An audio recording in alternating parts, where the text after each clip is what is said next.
श्री सूर्य देवाय नमः। आप सभी का हमारे YouTube चैनल पर हार्दिक स्वागत है। आज रविवार के दिन सुने सूरज भगवान की कहानी। एक राजा था, एक रानी। उनके पास सिपाही, घोड़े, दास दासियां, धन दौलत सब कुछ था। सिर्फ उन्हें संतान नहीं थी।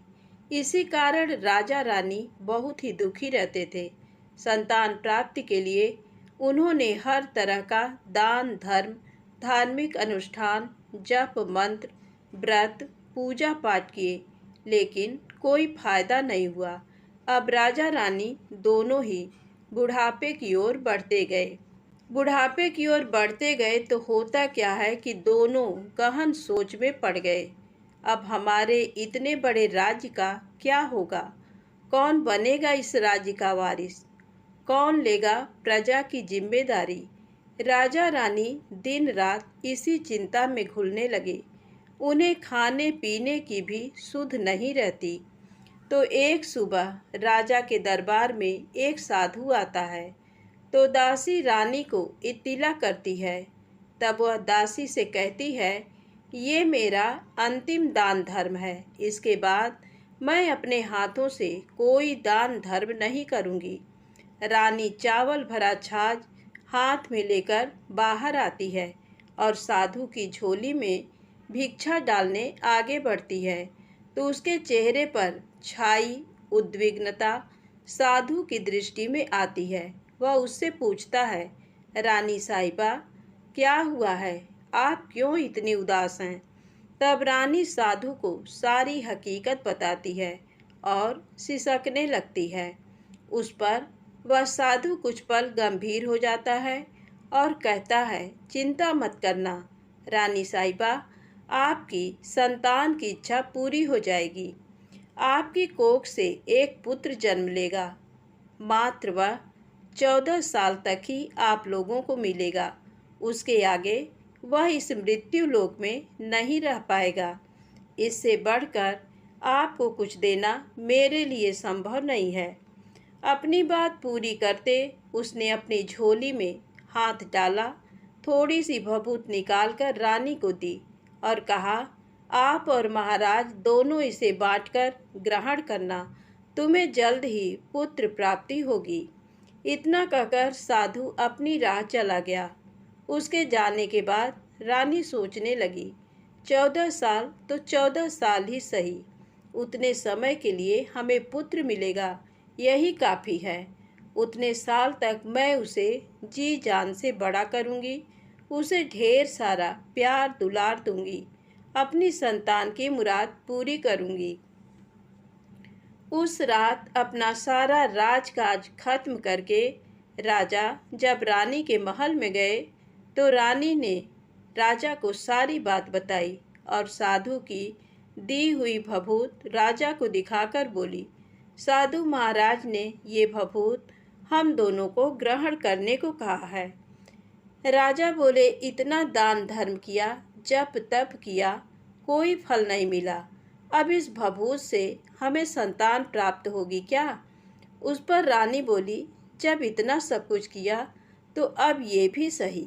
खामख्वाह उस साधु के क्रोध को क्यों बुलावा दें? राजा को अब किसी पर विश्वास नहीं था, पर रानी को दुख न पहुँचे इसलिए वह राजी हो गया।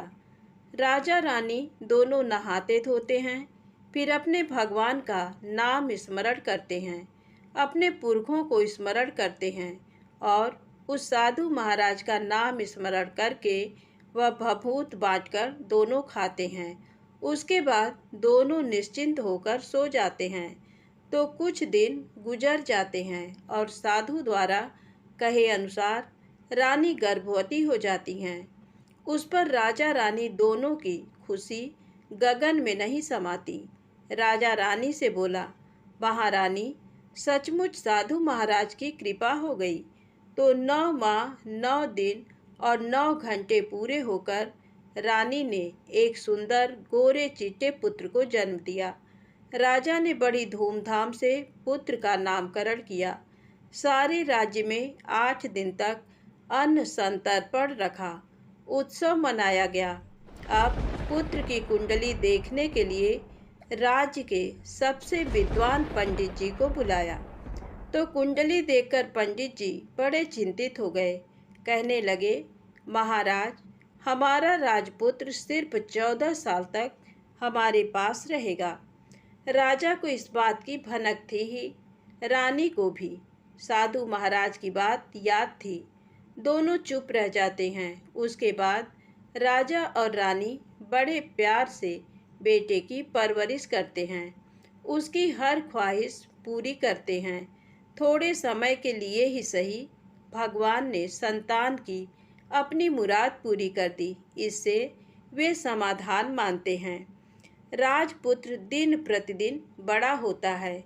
जब वह 7 साल का हो जाता है तो राजा एक अच्छे गुरु की नियुक्ति करके उसे पढ़ाई लिखाई, राजशास्त्र, शस्त्र विद्या, घुड़सवारी इत्यादि 12 विद्याओं का शिक्षण देते हैं।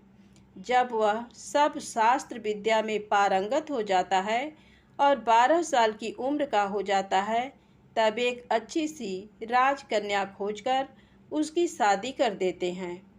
तो 2 और साल बीत जाते हैं। बेटा 14 साल का हो जाता है। एक दिन राजपुत्र राजा से बोलता है, पिताजी, मैं अपना सारा राज्य घूमकर देखना चाहता हूँ। आज तक मैंने सिर्फ इस रजवाड़े के अतिरिक्त कुछ नहीं देखा है। बेटे की बात सुनकर राजा चिंतित हो जाता है, क्योंकि पुत्र को 14वां साल शुरू हुआ था। अब कोई अनहोनी होने का वक्त नज़दीक आ पहुंचा था, लेकिन राजा ये सब बातें पुत्र को बता नहीं सकता था। वह क्या करता है कि चेहरे पर खुशी लाकर बेटे से कहता है, हाँ हाँ, जरूर जाओ बेटा, तुम्हें अपना सारा राज्य घूम कर देखना चाहिए। कहाँ क्या है ये सब जानना चाहिए। कल मेरे बाद तुम्ही को तो राजा बनना है। मात्र एक बात का ध्यान रखें, तुम जहाँ जा रहे हो, क्या कर रहे हो, ये बात अपनी पत्नी को नहीं बताना।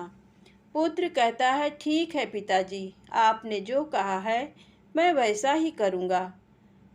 राजपुत्र दिन भर अपनी पत्नी के साथ मौज मस्ती करता है, खुशियाँ मनाता है और रात को ठीक 12 बजे बिस्तर से उठकर बाहर चला जाता है।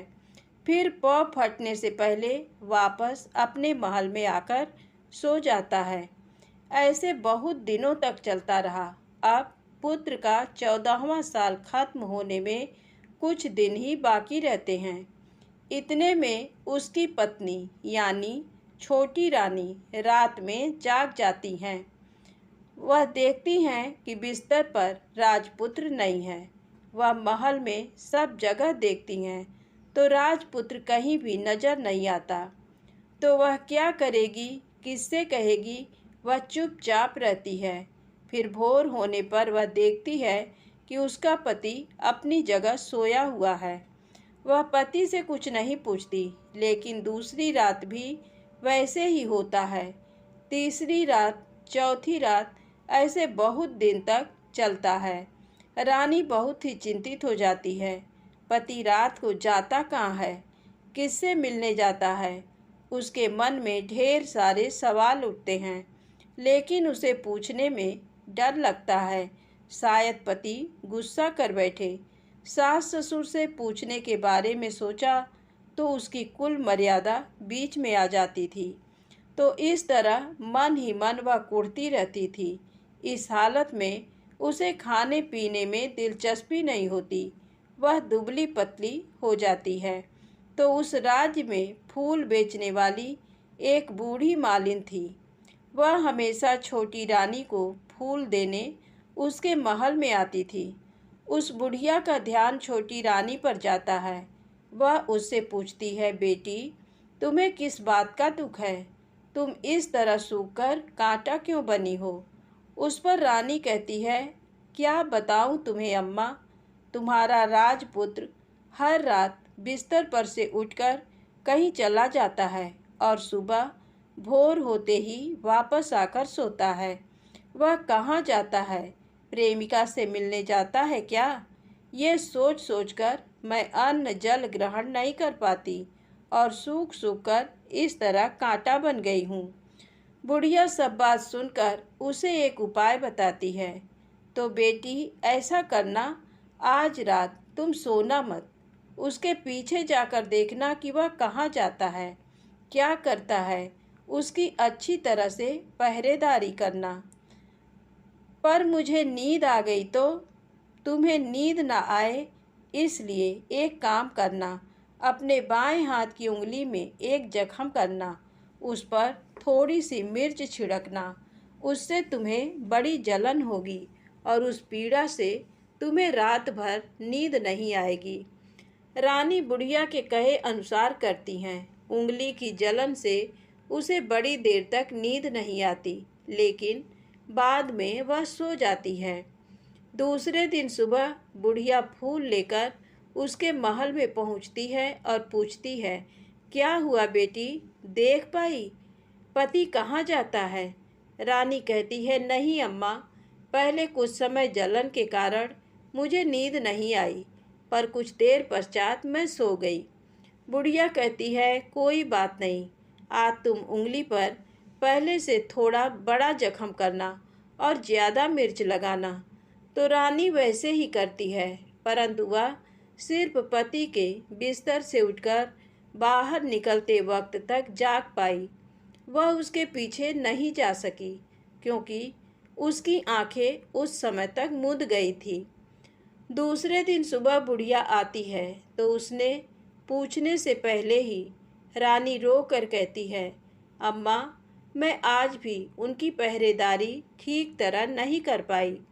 बुढ़िया कहती है, रोना नहीं बेटी, सब कुछ ठीक हो जाएगा। तुम आज रात जख्म और बड़ा करना और उस पर ज़्यादा मिर्च छिड़कना, और एक काम करना, वह जब जाने के लिए निकलता है तो उसका रास्ता रोकना। बुढ़िया ने जैसा बताया रानी वैसा ही करती है। आज रात उसे नींद नहीं आती।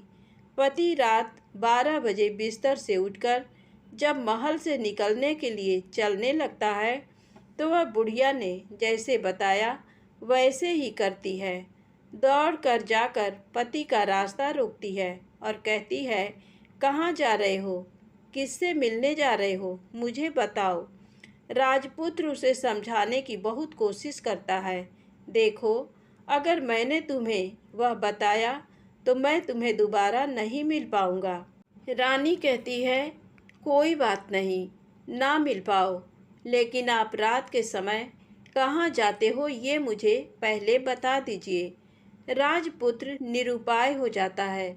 पत्नी की जिद के आगे उसकी एक नहीं चल पाती। ठीक उसी समय उसका 14वां साल खत्म होकर 15वां साल लगने वाला था। जो होता है वह हो जाने दो, वह सोचता है और कुछ चावल मंत्रों से सिद्ध करके पत्नी को देकर कहता है, इन चावलों के दानों को दोनों हाथों की मुट्ठी में पकड़ना। पहले दाएं हाथ में पकड़े चावल मेरे ऊपर फेंकना। मैं कौन हूँ तुम्हें पता चल जाएगा। बाद में बाएं हाथ में पकड़े चावल मेरे ऊपर फेंकना।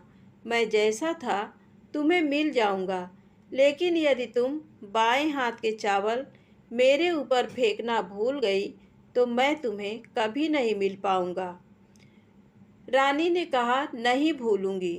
रानी बड़े आत्मविश्वास के साथ कहकर दाएं हाथ में पकड़े चावल पति के ऊपर फेंक देती है तो राजपुत्र एकदम एक विशाल घोड़ा बन जाता है। एकदम उम्दा, सफ़ेद, गर्दन पर लंबी अयाल। देखते देखते वह तेजी से दौड़ने लगता है। रानी उस घोड़े को एकदम भौचक्की होकर देखने लगती है और पति ने बाएं हाथ के चावल फेंकने की जो बात कही थी वह भूल जाती है। उसकी आंखों के सामने घोड़ा महल से बाहर निकलकर चला जाता है। घोड़ा जो महल से बाहर जाता है तो वापस नहीं आता। अब रानी को बड़ा पश्चाताप होता है। वह स्वयं को कोसने लगती है, लेकिन अब उसका कोई फायदा नहीं होने वाला था। राजपुत्र अब वापस नहीं आने वाला था। सुबह होते ही महाराजा महारानी को सब बात पता चलती है। उन्हें बहुत दुख होता है। वे बिस्तर पकड़ते हैं और राह देखते हैं कि एक दिन उनका बेटा वापस आ जाए। इस तरह 1 महीना गुजरता है, 2 महीने गुजरते हैं, 3 महीने गुजरते हैं, आखिर 6 महीने पूरे होते हैं। राजपुत्र का कोई अता पता नहीं लगता। प्रधान राजपुत्र को ढूंढने के लिए राज्य के गांव-गांव सिपाही भेजता है, लेकिन उन्हें कोई सफलता नहीं मिलती। इधर रानी अपनी हठ के कारण पति गायब हो गया ये सोचकर स्वयं को मन ही मन कोसती हैं और प्रण लेती हैं कि कुछ भी करके पति को ढूंढ लाएंगी और उसे वापस घर लेकर आएंगी। एक दिन वह सुबह उठकर सास ससुर के महल में जाती हैं और कहती है कि मैं अपने पति की खोज में जा रही हूँ। महाराजा महारानी को और क्या चाहिए था, कुछ भी करके उनका बेटा उन्हें वापस मिलना चाहिए था। वे बहू को जाने की अनुमति देकर कहने लगे, बेटी तुम्हें जो चाहे वह करो, जहाँ जाना है वहाँ जाओ, लेकिन हमारे बेटे को वापस लेकर आओ। अब रानी अपना शाही वेश बदलकर एक सेठानी बन जाती है। कुछ दास दासियों को, कुछ नौकरों को साथ ले लिया, कुछ सामान साथ लिया और राज्य की सीमा पर जाकर वहाँ एक भोजनालय खोल दिया। वहाँ आने वाले सब यात्रियों को खाना मुफ्त में देने लगी। मात्र एक शर्त रखी कि खाने वाले को उसकी देखी कोई अजीब चीज उसकी मालकिन को यानी राजकन्या को बतानी पड़ेगी। तो वहाँ आने वाला हर नागरिक अपनी तरफ से मैंने ये देखा, मैंने वह देखा कहकर वहाँ से मुफ्त खाना खाकर जाता था। परंतु रानी को जो बात चाहिए थी वह अब तक मिली नहीं थी। ऐसे ही कुछ दिन बीत गए तो इधर क्या होता है कि रानी के महल में फूल लेकर जाने वाली बुढ़िया के एक बेटा और बहू थे। उनका एक छोटा बेटा था, यानी बुढ़िया का एक पोता था। तो बेटा और बहू सुबह काम के लिए निकलते थे तो पोते को संभालने की जिम्मेदारी बुढ़िया पर रहती थी। बुढ़िया दिन भर पोते को संभालती थी। एक दिन बुढ़िया को पान खाने की आदत थी तो पान लगाने के लिए चूना चाहिए था। वह उसे तैयार करने के लिए सीपियाँ लेकर आई। इन सीपियों को भूनने के लिए गोबर के कंडे चाहिए थे। कंडे इकट्ठा करने के लिए वह बांस की टोकरी लेकर चरवाहे के मैदान में गई। वहाँ बहुत सारे कंडे थे। उन्हें जमा करते करते उसे घर आने में अंधेरा हो गया। इस ओर शाम होते ही काम से वापस बेटा बहू घर पहुँचे तो देखा कि बच्चा घर पर अकेला है और रो रहा है। वे दोनों गुस्से से लाल पीले हो गए। इतने में बुढ़िया घर आ पहुँची। बेटा ने पूछा, पोते को घर अकेला छोड़कर कहाँ गई थी? बुढ़िया बताने लगी कि मैं गोबर के कंडे इकट्ठे करने गई थी। इस पर बेटा बोला, दोबारा बच्चे को अकेला घर पर छोड़कर यदि कहीं गई तो मैं तुम्हें बहुत पीटूंगा। बुढ़िया कहने लगी, नहीं बेटा, फिर कभी ऐसा नहीं करूंगी। लेकिन दूसरे ही दिन बुढ़िया वह बात भूल गई और फिर चरवाहे के मैदान पर कंडे इकट्ठा करने चली गई। शाम को जब बेटा बहू काम से वापस लौटे तो देखते हैं कि बच्चा घर पर अकेला है और रो रहा है। अब उसके बेटे की सहन शक्ति खत्म होने लगी और बुढ़िया के वापस आने पर उसे घर से निकाल दिया। बुढ़िया रात भर घर के बाहर अंधेरे में बैठी रही और सुबह होते ही हाथ में टोकरी लेकर कंडे इकट्ठा करने के लिए निकल गई। उस दिन उस पर कंडे इकट्ठा करने का मानो पागलपन सवार था। कंडे इकट्ठा करते करते कब अंधेरा छा गया उसे मालूम ही नहीं चला। उसे जब ध्यान आया तो गांव का रास्ता भी ठीक तरह से दिखाई नहीं दे रहा था। वह अंधेरे में आंखें फाड़कर देखती देखती किसी तरह आगे निकल पड़ी। तो होता क्या है कि एक कपिला गाय छन छन की आवाज़ करते, गले की घंटी बजाते ठुमक कर उस मैदान पर आ गई। उसे देखकर बुढ़िया सोचने लगी कि इस गाय के पीछे पीछे जाऊंगी तो गांव तक पहुंच जाऊंगी। तब बुढ़िया उसके पीछे पीछे जाने लगी। वह गाय क्या करती है कि उस मैदान से लेकर एक एक करके 6 मैदान पार करती है। आखिर में वह 7वें मैदान पर पहुंचती है। तो वहाँ क्या होता है कि उस मैदान पर एक बड़ा सा पत्थर है। गाय जाकर उस पत्थर को अपना सींग मारती है। सींग मारा तो वह पत्थर दूर हट गया और पाताल में नीचे जाने की सीढ़ियाँ दिखाई देने लगी। तब वह गाय उन सीढ़ियों से नीचे जाने लगी। बुढ़िया वह सब देखती रही और झट जाकर गाय की पूँछ को पकड़ लिया। पूँछ पकड़कर वह गाय के साथ नीचे पाताल में पहुंच गए। पाताल में पहुंचते ही तुरंत गाय की पूँछ छोड़ दी और इधर उधर देखने लगी। वहीं से बुढ़िया ने देखा कि पाताल में सब जगह जगमगाहट है। दिया दीप जलते हैं और तेज रोशनी गाय के ऊपर पड़ती है और वहाँ अद्भुत घटनाएं घटने लगीं। गाय के नीचे जाते ही उसके गले में अपने आप सांकल पड़ गई और छम छम करके कोई दुधाड़ी में गाय का दूध दूहने लगी। लेकिन जो भी कोई वह कर रहा है वह मात्र दिखाई नहीं दे रहा। बुढ़िया बहुत घबरा गई, कहाँ आकर फंस गई। वह सोचने लगी और यहाँ वहाँ छिपने के लिए जगह ढूंढने लगी, लेकिन उसे कहीं भी जगह नहीं मिली। हर जगह उजाला ही उजाला था।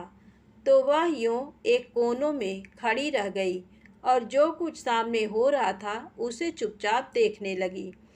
कुछ पल के बाद वहाँ झट से एक उम्दा सफ़ेद घोड़ा आया। वहाँ 2 कुंड थे। उसमें से एक कुंड में उस घोड़े ने छलांग लगाई और ऊपर आ गया। अब उसे राजपुत्र का रूप प्राप्त हो गया। राजपुत्र बनने के बाद उसने दूसरे कुंड के पानी में स्नान किया। वहाँ रखे नए कपड़े पहने हैं। नज़दीक ही एक सुंदर पलंग था, उस पर आकर वह बैठ गया। उसके सामने अपने आप 5 पकवानों की थाली आ गई। दूध की एक प्याली आ गई। 5 सुपारी आ गए। उसके सामने एक दिया जलता रहा। राजपुत्र ने खाना खाया, दूध पिया, 5 सुपारी खाया और बिस्तर पर लेट जाने से पहले सूर्य देव का स्मरण करके सामने जलते दिए से पूछा, दिए दिए दीपंकर, मेरे माता पिता क्या कर रहे हैं? दिया बताने लगा, बेटे के शोक में डूबे हैं। राज्य कौन संभाल रहा है? राज्य प्रधान संभालता है। मेरी पत्नी क्या करती है? उसने चौराहे पर भोजनालय शुरू किया है और आते जाते लोगों से वह नई खबर के बारे में पूछती है। दिए के ये कहते ही राजपुत्र कहने लगा, ठीक है। उसके बाद वह सो गया। बुढ़िया कोने में खड़ी रहकर ये सब देखती रही। ऐसी अद्भुत घटना उसने जिंदगी में पहली बार देखी थी। उसे अंदर ही अंदर चुलबुलाहट होने लगी। वह अपनी भूख प्यास भूल गई और आगे क्या होता है कि उसे उत्सुकता से देखने लगती है।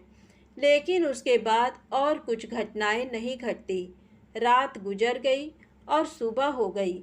सुबह होने पर पलंग पर सोया राजपुत्र उठा और फिर से पहले वाले कुंड में छलांग लगाई।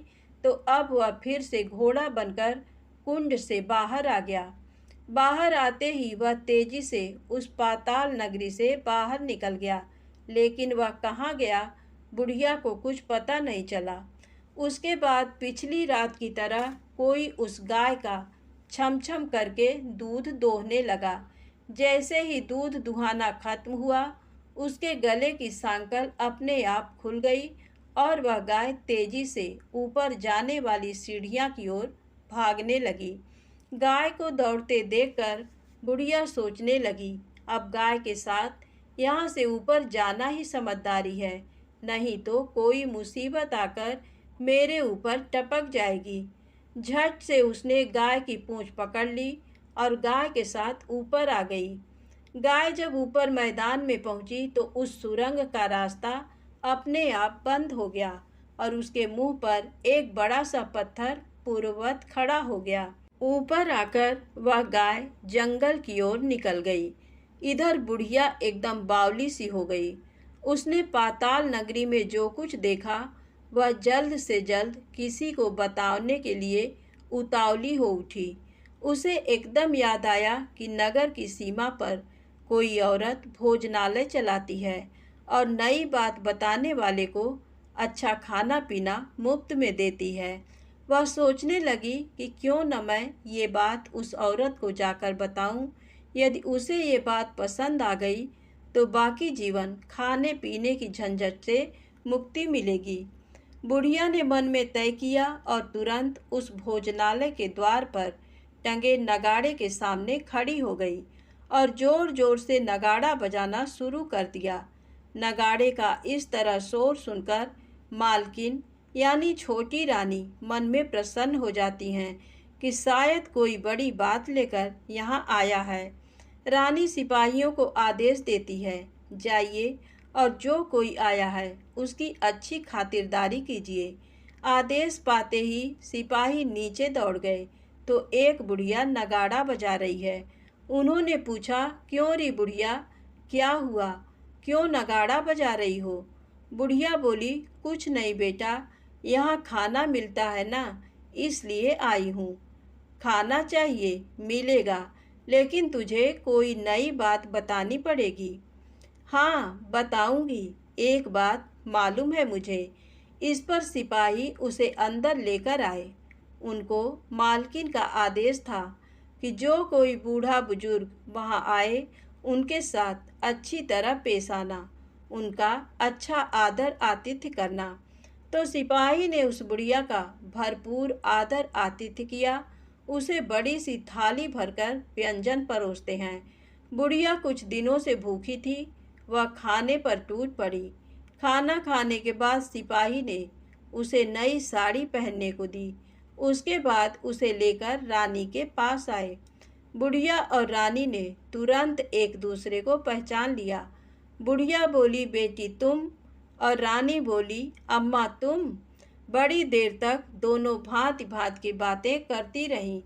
आखिर कुंवरनी बुढ़िया से कहने लगी, अम्मा अब बताओ तुमने क्या नई बात देखी है? नई बात? मैंने कोई नई बात देखी नहीं है। वह तो मेरे पास तुम्हें देने के लिए खाने के पैसे नहीं थे, इसलिए मैंने झूठ कहा और नगाड़ा बजाया। रानी ने कहा, अम्मा घबराना नहीं, मैं किसी को तुम्हारा नाम नहीं बताऊंगी। फिर भी बुढ़िया मैंने क्या देखा, कब देखा करके आनाकानी करने लगी। इस पर कुंवरनी ने उससे कहा, देखो अम्मा, यदि तुमने मुझे वह नई बात बताई तो जिंदगी भर मैं तुम्हारी देखभाल करूंगी और तुम्हें रानी माता की तरह रखूंगी। अब बुढ़िया बताने को तैयार हो गई। उसने जो कुछ उस चारागाह वाले मैदान पर देखा था वह सब कुछ कुंवर रानी को बता दिया। बुढ़िया की वे बातें सुनकर कुंवरनी को यकीन हो गया कि वह राजपुत्र उसी का पति है। वह तुरंत बुढ़िया से कहने लगी, अम्मा मुझे उस जगह पर ले चलो। नहीं बेटी, वह पाताल राज्य है, सांप है। यदि किसी ने तुम्हें देख लिया तो तुम्हारी जान खतरे में पड़ सकती है। लेकिन रानी उसकी एक भी नहीं सुनती। उसे उस जगह ले जाने के लिए हठ करने लगी। आखिर में बुढ़िया ने उसका कहना मान लिया और कहने लगी, ठीक है, मैं तुम्हें वहाँ लेकर चलती हूँ, पर आज नहीं कल। वहाँ जाना है तो शाम को ही जाना होगा। तो दूसरे दिन दोपहर को रानी बुढ़िया के साथ उस मैदान पर गई और एक जगह छुपकर गाय के आने की राह देखने लगी। दिन ढलते ही अंधेरा घेरने लगा और गाय हमेशा की तरह वहाँ आ गई। मैदान के उस कोने में जाकर उसने पत्थर पर सींग मारा तो झट से पत्थर हटकर वहाँ सुरंग में जाने का रास्ता खुल गया। गाय उस रास्ते से नीचे उतरने लगी तो बुढ़िया रानी से कहने लगी, जल्दी आगे बढ़ो, हम गाय की पूंछ पकड़कर नीचे उतरेंगे। तो दोनों गाय की पूंछ पकड़कर नीचे उतर गईं। बुढ़िया पहले जिस कोने में छिपी थी उस कोने में छिप गई। अब नीचे सब कुछ पहले जैसा घटित हो रहा था। गाय के गले में अपने आप सांकल पड़ गई। कोई अदृश्य रूप से उसका दूध दूहने लगा। एक सफ़ेद उम्दा घोड़े ने आकर एक कुंड में छलांग लगाई तो राजपुत्र के रूप में ऊपर आया। वह राजपुत्र दूसरे कुंड में नहाने लगा। बाद में उसके सामने खाने की थाली आ गई, दूध की प्याली आ गई, पान बीड़ा आ गया। राजपुत्र सब ग्रहण करके सोने के लिए पलंग पर गया तो सोने से पहले सूर्य देव का स्मरण करके वह दिए से पूछने लगा, दिए दिए दीपंकर, मेरे माता पिता क्या कर रहे हैं? तो दिया कुछ जवाब नहीं देता, बल्कि वह बुझने लगता है। तब राजपुत्र को कुछ अघटित हुआ है इसका संदेह हो गया है। वह उदास हो गया और जो कुछ हुआ है वह हो जाने दो ऐसा सोचकर सोने के लिए बिस्तर पर लेट गया। अब रानी का संयम छूट गया। वह दौड़कर पति के पास गई और उसके पैर पकड़ने के लिए आगे बढ़ने लगी। राजपुत्र तुरंत ही पत्नी को पहचान गया। वह झट से पीछे हट गया और चिल्लाने लगा, नहीं नहीं, मुझे मत छूना, सर्वनाश हो जाएगा। रानी दोनों हाथ जोड़कर पति से अपनी भूल स्वीकार करने लगी। स्वामी, मुझसे भूल हो गई। मुझे आपसे नहीं पूछना चाहिए था कि आप रात को कहाँ जाते हो। मैं अपनी भूल स्वीकार करती हूँ। मुझे मेरी भूल की सज़ा मिल गई है। अब आप घर चलें। आपके वियोग में आपके माता पिता ने बिस्तर पकड़ लिया। आपकी प्रजा भी बहुत दुखी है। उस पर राजपुत्र कहने लगा, वही तो एक बार तुम गलती कर बैठी हो, अब दोबारा मत करना, नहीं तो अब मैं तुम्हें जो दिख रहा हूँ वो अभी नहीं दिखूँगा। रानी अब विलाप करने लगी, जोर जोर से जमीन पर सिर पटकने लगी। राजपुत्र के मन में उसके प्रति दया उत्पन्न हो गई। वह उससे कहने लगा, यदि तुम मुझे पाना चाहती हो तो तुम्हें एक काम करना होगा।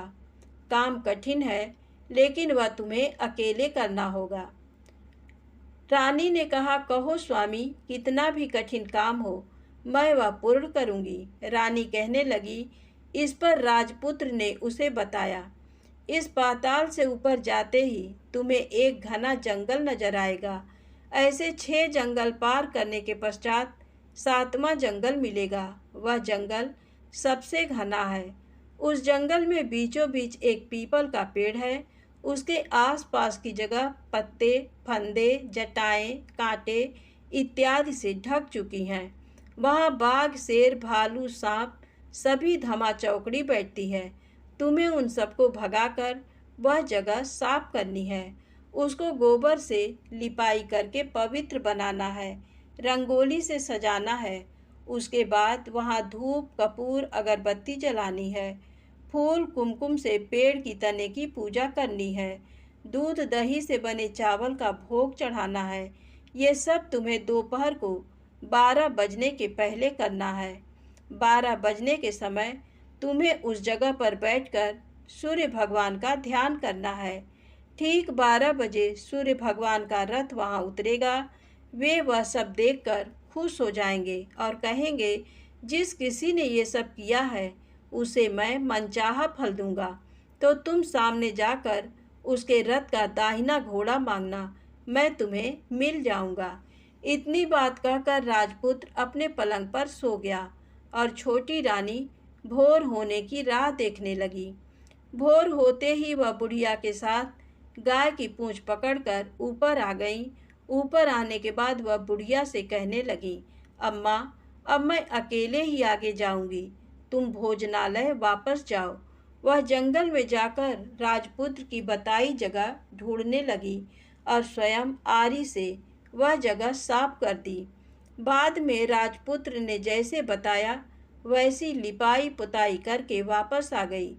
दूसरे दिन पौ फटने से पहले उठी और जंगल में उस जगह पहुंची।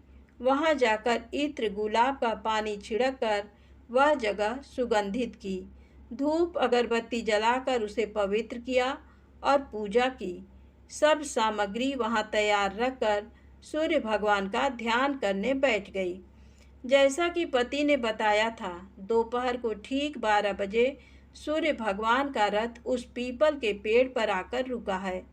सूर्य भगवान ने जब रथ से नीचे देखा तो सुगंधित वातावरण देखकर वे बहुत प्रसन्न हो गए। फिर वे बोले, जिस किसी ने ये काम किया है वह यहाँ आकर आज मुझसे कुछ भी मांगे, मैं उसे दे दूंगा। रानी ने जब ये शब्द सुने तो बिना समय गंवाए दौड़कर उनके सामने आ गई और उनको साष्टांग नमस्कार करके बोली, भगवान, वह मैं ही हूँ, मैंने ही ये जगह साफ की है। अच्छा, तो तुम्हें जो चाहिए वह मांगो। भगवान, मुझे आपके रथ का दाहिना घोड़ा चाहिए। सूर्य भगवान बोले, नहीं नहीं, मैं तुम्हें और कुछ भी दे सकता हूँ, लेकिन ये घोड़ा नहीं दे सकता। मेरे रथ के 12 घोड़े हैं, तुम चाहो तो कोई और घोड़ा मांग लो, लेकिन ये दाहिना घोड़ा नहीं, वह मैं तुम्हें नहीं दे सकता।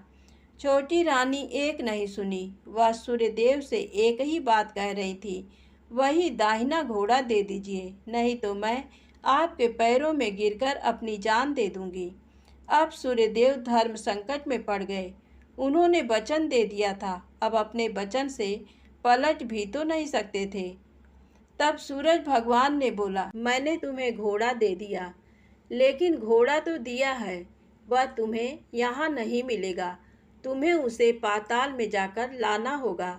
रानी बोली, पाताल में ही क्या भगवान, मैं उन्हें पाने के लिए कहीं भी जा सकती हूँ। रानी को वचन देकर सूर्यदेव अपने मार्ग चले गए और इधर रानी जंगल से अपने भोजनालय में आ गई। फिर वह बुढ़िया को लेकर उस मैदान पर आ गई। जल्दी ही शाम हो गई। शाम होते ही वहाँ वह गाय आ गई और उसने सींग मारकर सुरंग का पत्थर हटाया तथा नीचे उतरने लगी। रानी और बुढ़िया जल्दी जल्दी उसकी पूंछ पकड़कर नीचे उतर गईं। नीचे पाताल में सब घटनाएं पहले की तरह ही घटने लगीं। घोड़े का एक कुंड में नहाकर राजपुत्र बन जाना, नहा धोकर पलंग पर जाकर बैठना, तो उसे खाने की थाली, दूध की प्याली आना, पान बीड़ा आना। लेकिन आज एक बात नई घटी। आज 2-2 थाली, 2-2 दूध की प्याली, 2-2 पान बीड़े उसके सामने आए। वह कुछ नहीं बोला।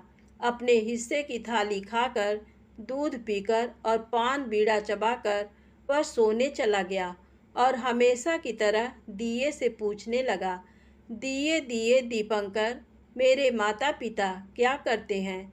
दिया ने बताया, वे दोनों तुम्हारे शोक से मरने की स्थिति में पहुंच गए हैं।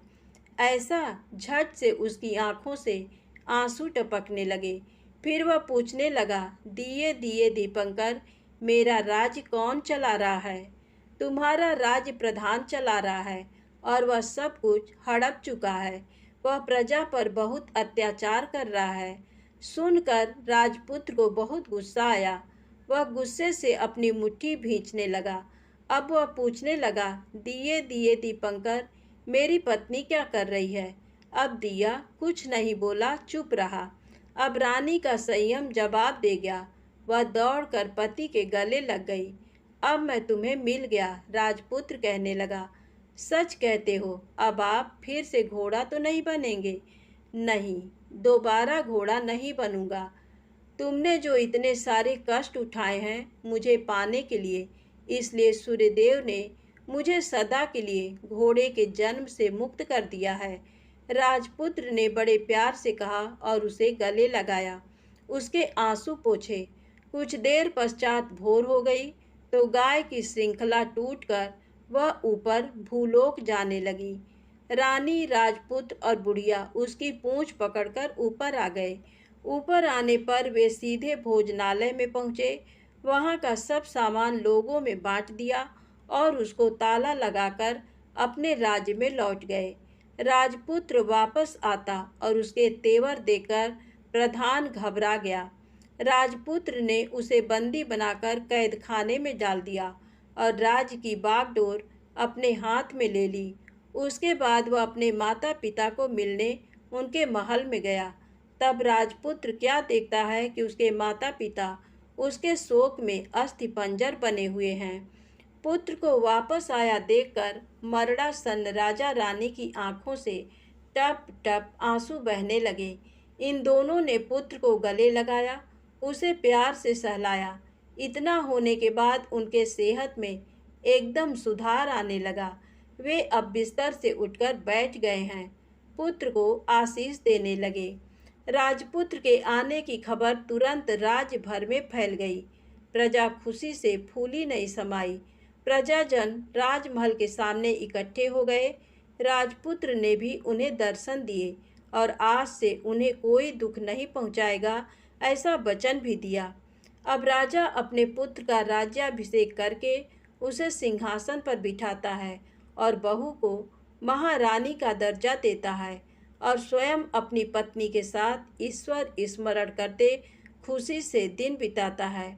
महाराजा बना राजपुत्र अच्छी तरह से राज्य चलाने लगा और अपनी पत्नी के साथ सुख शांति से जीवन बिताने लगा। उस बुढ़िया को रानी ने अपने पास ही रख लिया। उसकी अच्छी तरह से देखभाल करने लगी। बुढ़िया और उसके बुढ़ापे के दिन खुशी से गुजरने लगे। कहानी समाप्त होती है।